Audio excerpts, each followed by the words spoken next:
आइए, हम लोग पढ़ रहे थे कंकाल तंत्र। अब उसमें कितना माने हड्डी से जो मिल के बनता है, कितना कहाँ होता है, सब का नाम हम लोग याद कर लिए थे।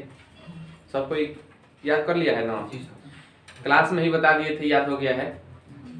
और देखिए इसमें जो है अब होता है गर्डल्स। गर्डल्स जो होता है मेखलाई। मेखलाई मतलब जो अस्थि को जोड़ता है, समझे? जो होता है ना, कभी देखिए दो चीज को बांधने के लिए अस्थि होता है, उसी अस्थि को जोड़ता है, तो उसी को हम कहते हैं मेखलाई। मेखलाई किसे कहते हैं? जो दो अस्थि को जोड़ता है उसको मेखलाई। अभी दो तरह का होता है, एक होता है अंश मेखला और दूसरा होता है श्रोणी मेखला। अंश मेखला जो हमारे ऊपरी भुजा जो होती है उसको जोड़ता है। जो अक्षीय कंकाल जो है ना, अक्षीय कंकाल बताए थे, हाथ पैर को छोड़ दीजिए तो बाकी सब अक्षीय कंकाल। और हाथ पैर किस में आता है? उपांगीय, एपेंडिकुलर या अनुबंधीय, इसमें आ जाता है। तो जब हमारे उपांगीय को अक्षीय से जो जोड़ता है उसी को कहते हैं क्या? मेखलाई कहते हैं। कोई दिक्कत? तो इसमें जो हमारा ऊपरी जो भाग रहता है, ऊपरी उपांगीय रहता है, यानी हाथ जो रहता है उसको जो जोड़ता है अक्षीय कंकाल से, तो उसको अंश मेखला। और निचली यानी पैर को जो जोड़ता है उसको श्रोणी मेखला। इसी को पेल्विकल गर्ड्स बोलते हैं इसको। और यहाँ पर भी गर्ड्स। अब देखिए तो यहाँ है कि दोनों हाथ अक्षीय कंकाल के ऊपरी भाग से जुड़ता है। अक्षीय कंकाल के ऊपरी भाग ना है ये, तो दोनों हाथ जुड़ता है। और तो इसका क्या है, इसमें देखिएगा तो दोनों हाथ को जोड़ने के लिए आपको 4 बोन की जरूरत है। कितना? 4। तो यहाँ पर 4 है, लेकिन दोनों पैर को जोड़ने के लिए 2 बोन की जरूरत है, तो इसमें 2 है। तो पूछ देगा आपके इसको जोड़ने के लिए कितने बोन की जरूरत है? 4। और उसमें कौन कौन? तो स्केपुला और क्लेविकल। ठीक है, तो एक स्केपुला इधर है, पीछे वाला जो शोल्डर होता है। क्लेविकल इसको कहते हैं, जिसको हंसली भी कहते हैं। क्या कहते हैं? हंसली कहते हैं। ऐसी को ब्यूटी बोन भी कहते हैं। कोई दिक्कत? तो इसका क्या क्या नाम है? यहाँ पे है ब्यूटी बोन, या सुंदरता की अस्थि, या हंसली। क्लियर? और इसके पीछे जो होता है, यहाँ पे देखिएगा त्रिकोण स्थान का रहता है, तो इसको कहते हैं स्केपुला। तो स्केपुला का आकार कैसा रहता है? त्रिकोण। और इसी को शोल्डर बोन भी बोलते हैं, और इसी को कॉलर बोन भी बोलते हैं, इधर से। ठीक है, तो ये क्या हो गया आपका? ये हो गया स्केपुला का भाग। तो स्केपुला 2 होता है, एक इधर आता है, एक इधर आता है, तो 2 हो गया। अब ब्यूटी बोन 2 गो रहता है, एक इधर से, एक इधर से, तो 4 बोन हो गया। तो इसी से क्या होता है? ये हाथ को जोड़ता है। अब आ जाइए यहाँ पे पैर वाला। पैर जो होता है हमारा अक्षीय कंकाल के निचली भाग से क्या करता है? जोड़ता है। तो इसमें 2 होता है, बस दोनों का नाम है पेल्विकल। तो एक राइट में होता है, एक लेफ्ट में होता है। तो एक राइट पेल्विकल होता है और एक क्या होता है? लेफ्ट पेल्विकल। तो एक लेफ्ट, राइट वाला एक, लेफ्ट वाला एक। इसी को कहते हैं कुल्हे का अस्थि। इसी को बोलते हैं कोएक्सल बोन। और इसी को, इसका जो निर्माण होता है 3 अस्थि से मिलकर होता है। जो कुल्हे का जो अस्थि होता है या पेल्विकल बोन जो होता है, उसका निर्माण कितने अस्थि से होता है? 3 अस्थि उसमें रहता है, इलियम, इस्चियम और पीविस। क्या होता है? पीविस। तो ये 3 अस्थि मिलता है तो पेल्विक का निर्माण होता है। तो ये पहले ये पूछ देगा कि इलियम किसका भाग है? तो पेल्विक का। या ये कहाँ रहता है? तो कुल्हे में। या इस्चियम किसका भाग है? तो ये किसका? कुल्हे का या पेल्विक का। और पीविस किसका भाग है? तो इसका। तो देखिएगा कुल्हे में जो होता है ना, एक इस साइड रहता है और एक इस साइड रहता है। तो ठीक है, तो इसमें कितना रहता है? 2। यहाँ हो गया। अब देखिएगा अस्थि को ठोस संयोजिक ऊतक कहते हैं। क्या कहते हैं? ठोस संयोजिक ऊतक। और इसका निर्माण कहाँ होता है? भ्रूण अवस्था में होता है। कहाँ होता है? भ्रूण अवस्था, यानी जब हम अपने माँ के गर्भ में रहते हैं तो उसी में मेरा अस्थि का क्या होता है? निर्माण हो जाता है। तो अस्थि का निर्माण कब? देखिए जैसे आदमी, अगर जैसे बच्चा जन्म जब गर्भ में रहता है ना, जब हम लोग अपने माँ के गर्भ में रहते हैं तो 3 अवस्था बनता है। तो एक होता है एक्टोडर्म, एक मीजोडर्म और एक होता है एंडोडर्म। तो जब एंडोडर्म तो पहले बनता है, मीजोडर्म बीच में बनता है, एक्टोडर्म बाद में बाहरी आवरण होता है। तो इसी तरह से 3 लेयर बनता है। मान लीजिए एक ये हो गया, एक ये हो गया और एक ये वाला हो गया। तो ये बाहर वाला कहते हैं इक्टोडर्म, और बीच वाला क्या कहते हैं मेसोडर्म, और इसको कहते हैं एंडोडर्म। तो इसी लेयर में क्या होता है, जब बीच वाला अवस्था आता है तो हमारा क्या होता है, अस्थि का निर्माण होता है। अस्थि अपने जब इंसान माँ के गर्भ में रहता है तो कितने महीने पर अस्थि बनता है, इधर ध्यान दीजिए। अस्थि जब आप कोई भी बच्चा जब माँ के गर्भ में 3 महीने बिता देता है, कितना दिन, 3 महीना, तो तीसरा महीना में क्या होता है, उसका अस्थि बन के तैयार हो जाता है। 3 महीने पहले उसके शरीर में क्या होता है, अस्थि नहीं रहता है। तो अस्थि का निर्माण जो होता है कौन महीने में होता है, तीसरे माह में। ठीक है। और एक चीज और, मस्तिष्क का पूछ देता है, मस्तिष्क का निर्माण चौथे महीने में होता है। कौन माह में, चौथे माह में। अब अस्थि जो होता है, अस्थि के बारे में एक चीज और, जो अस्थि होता है ना, जैसे मान लीजिए अस्थि मतलब जो हड्डी है, इसको निकालिएगा तो बीच में खोखला रहता है। ठीक है, जैसे देखते हैं खांसी के हड्डी में हम लोग आराम से उसमें से जो रहता है खींचते हैं तो टेस्टी लगता है, वो अस्थि मजा रहता है।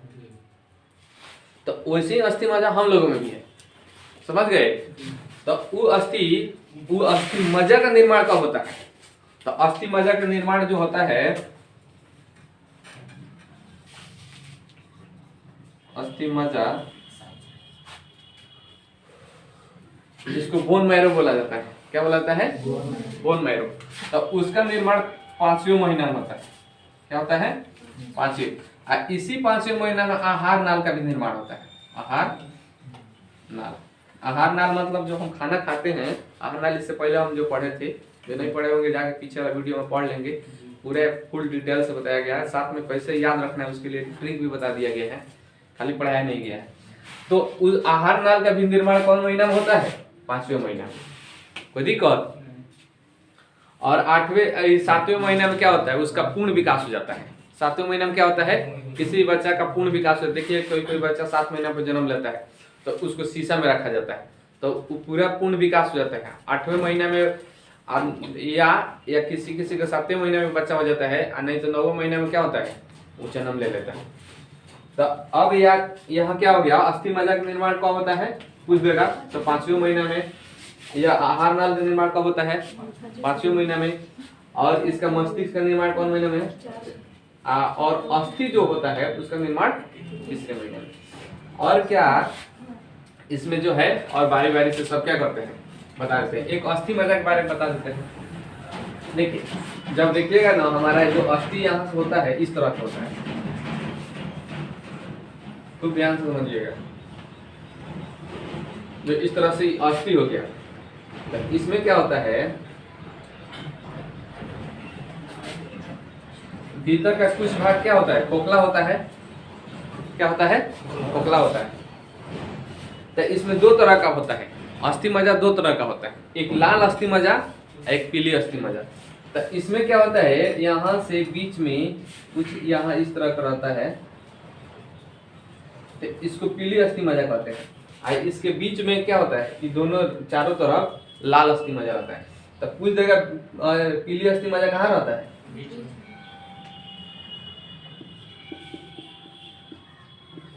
पीली अस्थि मज्जा शॉर्टकट में लिख दिए। तो ये कहाँ होता है, एकदम बीच में होता है। जैसे ये हो गया ना, समझिए ये अस्थि है, खोखला है, तो हल्का सा जो छिद्र दिखाई दे रहा है, इस समझिए इसी तरह का पीली ही रहता है। और इसके बाहर लाल अस्थि मज्जा रहता है। तो इसके चारों तरफ यहाँ से देखिएगा, तो ये तो हो गया पीली, और इसके बाहर जो ये रहता है, ये वाला भाग, ये सब ये क्या होता है, ये लाल अस्थि मज्जा होता है। क्या होता है, लाल अस्थि मज्जा। तो इसी लाल अस्थि मज्जा में हमको आरबीसी बनता है। किसका निर्माण होता है, आरबीसी का। और जो पीली अस्थि मज्जा में हमको डब्ल्यूबीसी का निर्माण होता है। डब्ल्यूबीसी श्वेत ब्लड जो होता है उसी को बोलते हैं डब्ल्यूबीसी। और जो रेड ब्लड होता है उसी में क्या होता है, यहाँ पे निर्माण होता है। कोई दिक्कत, अब इतना तो समझ गए।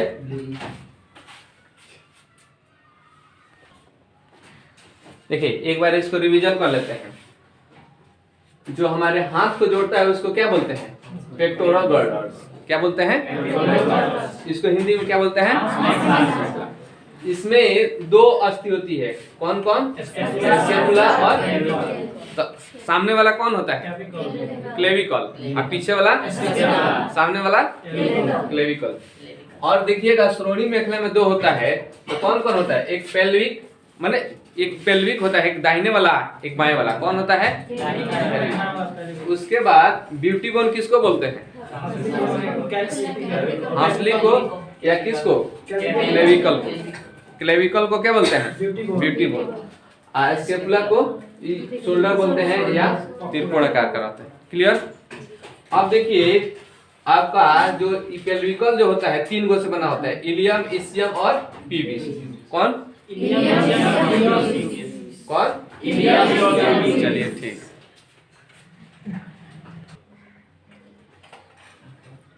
चलिए आइए अब देखते हैं संधि से रिलेटेड, अस्थि से रिलेटेड संधि के बारे में। जो ज्वाइंट होता है, किस प्रकार का ज्वाइंट होता है। देखिए संधि हमारी बॉडी में होता है दो तरह का होता है, एक चल संधि, एक अचल संधि। संधि का मतलब हुआ ये जोड़, इस तरह से कहीं कहीं जोड़ है कि उस जोड़ से थोड़ा सा मूव कर रहा है। चल मतलब हो गया कि थोड़ा वहां से मूव करना मैंने इधर उधर मुड़ जा रहा है, घूम फिर ले रहा है। कुछ कुछ संधि ऐसा होता है जो फिक्स होता है, वहां से चलता नहीं है, हिलेगा डुलेगा नहीं। जैसे मान लीजिए उंगली का संधि है तो ऐसे ही हिल मूव कर रहा है, यहाँ पे संधि है तो ये मूव कर रहा है। कहीं कहीं जैसे माथा में जो संधि है, देखिएगा हम बताए थे ना, यहाँ से फ्रंटल होता है, पेक्टोरल होता है, तो ये फिक्स संधि होता है। देखते हैं पेक्टोरल इधर घूम गया, पेराइटल इधर घूम गया, होता है कभी होता है। ये जो क्रेनियल का संधि होता है फिक्स होता है, तो पूछ देगा। तो ये अचल संधि होता है तो कहाँ होता है? क्रेनियल में, यानी खोपड़ी में। इसी को खोपड़ी बोलते हैं। क्या बोलते हैं? खोपड़ी। तो खोपड़ी की संधि कैसी होती है? अच्छा। अब चल होता है तो दो तरह का होता है, एक पूर्ण एक अपूर्ण। अपूर्ण मतलब ये हल्का फुल्का मुड़ेगा, अपूर्ण माने बहुत ज्यादा मुड़ जाएगा। समझ रहे हैं? जैसे आप देखिएगा हाथ यहाँ से थोड़ा सा मुड़ रहा है इस तरह से, कुछ है आप कुछ क्या है कि चारों तरफ से इसे मुड़ जा रहा है, तब यहाँ पे अपूर्ण हो गया रीढ़ की अस्थि। रीढ़ की अस्थि जो होता है, रीढ़ की हड्डी, तो हल्का फुल्का देखिएगा हम लोग ऐसे मुड़ जाते हैं, चाहे ऐसे मुड़ते हैं, तो ये अपूर्ण होता है, हल्का सा होता है। तो रीढ़ की अस्थि, ये श्रोणी मेखला जो पैर के यहाँ से कुल्ला के पास जो होता है, श्रोणी मेखला, ये चारों तरफ से देखिएगा नहीं मुड़ेगा। समझ गए? तो इस दोनों का अपूर्ण क्या कहते हैं? अपूर्ण संधि। क्या बोलेंगे? अपूर्ण संधि। तो रीढ़ की और श्रोणी मेखला दो आता है अपूर्ण में। अपूर्ण में आ जाएगा तो देखिए बॉल एंड सॉकेट होता है। बॉल एंड सॉकेट का मतलब ये होता है कि बॉल टाइप का रहेगा। जैसे मान लीजिए सॉकेट इस तरह से रहता है, इसी में बॉल जैसे यहाँ से फिट रहता है, ये नाचते रहता है। समझ गए? तो कमर का होता है, जैसे यहाँ पर देखिएगा आपका मैप जो दिया है, दिखाते हैं। देखिए यहाँ पे है बॉल एंड सॉकेट, यहाँ से लग रहा है इसमें आगे फंसा दिया गया है, दिख रहा है। उसी तरह से देखिए यहाँ से यहाँ पर भी लग गया है कमर वाला, यहाँ पे जाके क्या है, ये है श्रोणी वाला। यहाँ पर देखिएगा इस श्रोणी वाला यहाँ से हल्का फुल्का ही मुड़ेगा, लेकिन यहाँ से ही जाएगा तो ई संधि और ई संधि देखिएगा यहाँ से, तो यहाँ दोनों पूर्ण में आ जाएगा। ये कहीं से मुड़ा सकते हैं, ये मुड़ा सकते हैं, लेकिन ये हल्का फुल्का मुड़ेगा। आयरन की हड्डी क्या होता है? हल्का फुल्का। तो जो हल्का सा मुड़ेगा उसको अपूर्ण। तो यहाँ पे ball and socket, ball and socket इस तरह से समझिए, नहीं समझ आ रहा तो जैसे मान लीजिए इस तरह से है कोई संधि, एक लंबा सा अस्थि यहाँ से गया इस तरह से, इसी में गोला रूप में है, इधर से फिक्स हो गया, अब इसी में रहेगा। समझ गए? तो एक हो गया बॉल और एक हो गया सॉकेट। तो ये कंधे में होता है, कमर में होता है, तो पूछ देगा कहाँ होता है, एग्जाम्पल के रूप में पूछ देता है। तो कहाँ होता है? इसी को कद्दू खलिका भी बोलते हैं।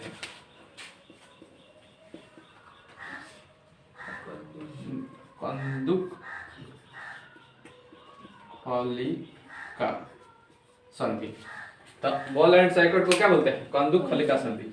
हिंज ज्वाइंट ये होता है एक तरफ खुलता है। क्या होता है? एक तरफ। जैसे यहाँ से देखिएगा ये एक तरफ, यहाँ मुड़ जाएगा, सीधा रख रहे हैं, एक तरफ मुड़ा ले रहे हैं, फिर नीचे जा रहा है तो हिंज हो गया। एक यहाँ होता है, एक घुटना पे होता है। घुटना देखिएगा आगे नहीं मुड़ेगा लेकिन पीछे मुड़ जाएगा, ठीक है। तो घुटना केवनिका, दोनों का ज्वाइंट को क्या बोलते हैं? अभी नहीं तो घुटना जबरदस्ती आप घर पे जाकर मोड़े, ठीक है। तो वहां पे एक अस्थि है, उसको रोकने के लिए कौन अस्थि है? घुटने पे कौन अस्थि है? पटेला। एक होता है खुंटी संधि। खुंटी संधि ये होता है जिसको पिवोट करते हैं, जो खूंटी टाइप का रहेगा, यहाँ ही फिक्स रहेगा, इसी में लटका हुआ रहेगा। क्या रहता है? लटका हुआ रहता है। तो देखिएगा कि कभी कंकाल तंत्र आप फिल्म देखे हुइएगा, ऐसे फिक्स रहता है, उसी में लटकते रहता है। तो ये जो है खूंटी संधि होता है गर्दन और रीढ़ की हड्डी के बीच में रहता है। तो यहाँ पे क्या होगा, वो यहाँ से रहेगा गर्दन के बीच में, और खूंटी से हल्का सा इधर उधर क्या होगा, देखो फिक्स रहेगा और वहां से लटकेगा। तो गर्दन और रीढ़ की हड्डी को क्या होता है? खूंटी संधि। एक होता है ग्लाइडिंग संधि या फिसलिंग, ऐसी को विसर्पण संधि भी बोलते हैं। क्या बोलते हैं?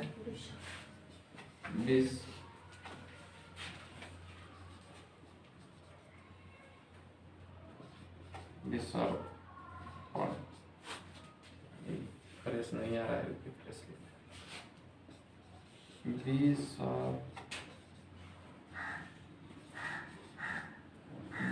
संधि। ग्लाइडिंग मतलब होता है एक दूसरे पर फिसलना। कहाँ क्या करना है? एक हड्डी है, ऐसे हड्डी पर हल्का हल्का फिसल फिसल के चल रहा है, तो इसी को बोलते हैं ग्लाइडिंग। तो ये होता है कलाई और एड़ी का। कलाई जैसे देखिएगा यहाँ पर बताए थे, कलाई में कितना अस्थि होता है? 8 आप लोग याद है। तो यहाँ पे क्या है, इसी पे इधर से है, एक इधर से आता है, तो यहाँ से मुड़ाइएगा तो हल्का हल्का इस पर खसकता है और चलता है, तो ग्लाइडिंग कर रहा है।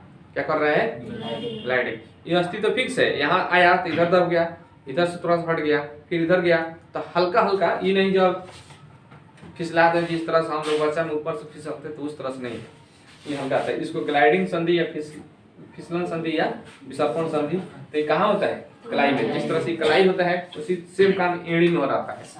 तो ये हो गया।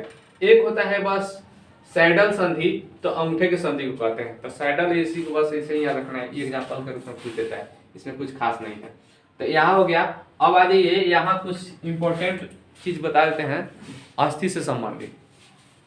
देखिएगा, अस्थि से अस्थि को ज्वाइंट जो करते हैं उसको कहते हैं लिंगामेंट। अब देखिए, जो श्रोणी मेखला को जो जोड़ता है ना अस्थि, ये होता है गद्देदार होता है। कैसा होता है? गद्देदार। इसी को जो गद्देदार होता है यानी मुलायम होता है, उसको उपास्थि भी बोला जाता है। क्या बोलता है? उपास्थि अस्थि। तो ये उपास्थि अस्थि ही इसको जोड़ता है। आई कैसा होता है? गद्देदार। तो पूछ देता है। अब देखिए, अस्थि से अस्थि को जोड़ता है उसको लिंगामेंट बोलते हैं। क्या बोलते हैं? लिंगामेंट। और अस्थि से मांसपेशी को जोड़ते हैं टेंडन। तो पूछता है एग्जाम क्वेश्चन में, टेंडन किससे किसको जोड़ता है? अस्थि और मांसपेशी, दोनों डिफरेंट रहता है। ऐसे याद रखिए, टेंडन में टेंशन, आपसे कुछ विपरीत काम आएगा तो टेंशन हो जाएगा। समझ गए? आप जैसा सोच रहे हैं वैसा ही काम होगा तो ठीक है। अगर विपरीत हम सोच रहे हैं, हम जैसा सोच रहे हैं ये काम हो जाएगा, दूसरा काम, तो टेंशन हो जाएगा। तो टेंशन में टेंडन से टेंशन है, टेंशन से दोनों विपरीत, एगो अस्थि एगो मांसपेशी, आप दोनों अस्थि तो लिंगामेंट। कंफ्यूजन नहीं होगा, बार बार कंफ्यूजन हो जाता होगा। तो देखिएगा तो पाएगा कि दोनों यहाँ पर देखिएगा विपरीत वाला था, टेंडन वाला हो गया। एक होता है साइनोवियल लिक्विड होता है। साइनोवियल लिक्विड ही होता है, जैसे देखिएगा उंगली होता है, तो कभी आप इसको इस तरह से बजाते हैं, फुट फुट बजता है, तो ये क्या होता है, इसमें साइनोवियल लिक्विड भर जाता है। साइनोवियल लिक्विड भर जाता है तो टूट जाता है।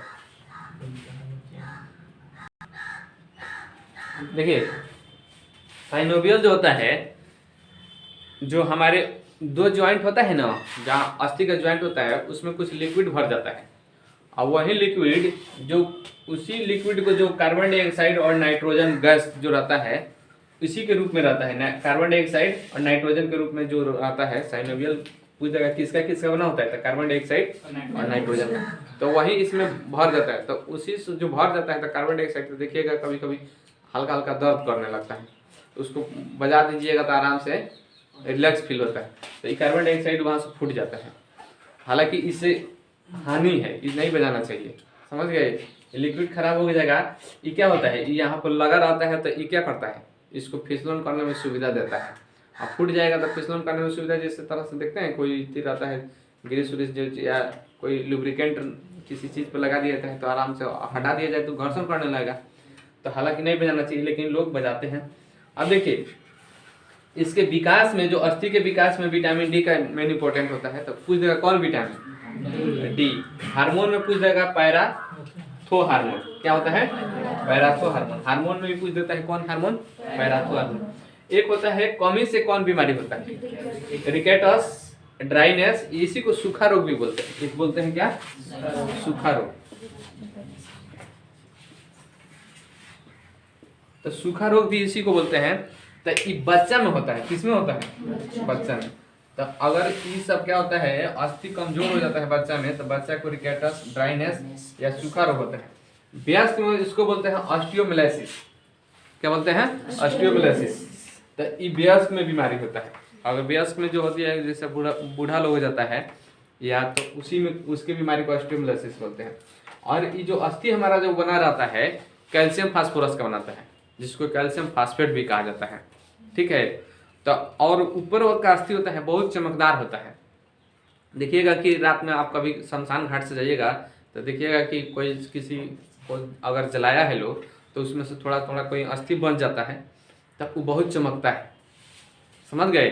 तो लोग कहता है कि भूत है, ऐसा कुछ नहीं, वो अस्थि चमकता है। और उस अस्थि के चमक के कारण उसको शमशान का आग बोला जाता है। क्या बोला जाता है, शमशान का। तो कैल्शियम फास्फोरस जो अस्थि जो शमशान के घाट रहता है, तो उसमें जो अस्थि बचता है उसको क्या कहते हैं, शमशान की आग। इस तरह से आप देखिएगा सब याद हो गया। इसको क्या कर लीजिएगा, अस्थि के बारे में खत्म हो गया। कुछ एका दुक्का छूट गया होगा तो छूटा होगा, लेकिन जितना पढ़ा दिए ही काफ़ी है। हर तरह से आप लोग अब क्या करना है, इसको बस रिवीजन कर लेना है। बिना प्रैक्टिस को तो होगा नहीं। अब इसके बाद से ब्लड स्टार्ट होगा और आप लोगों को क्या होगा, खूब अच्छा से समझ में आ गया। जय हिंद, जय भारत।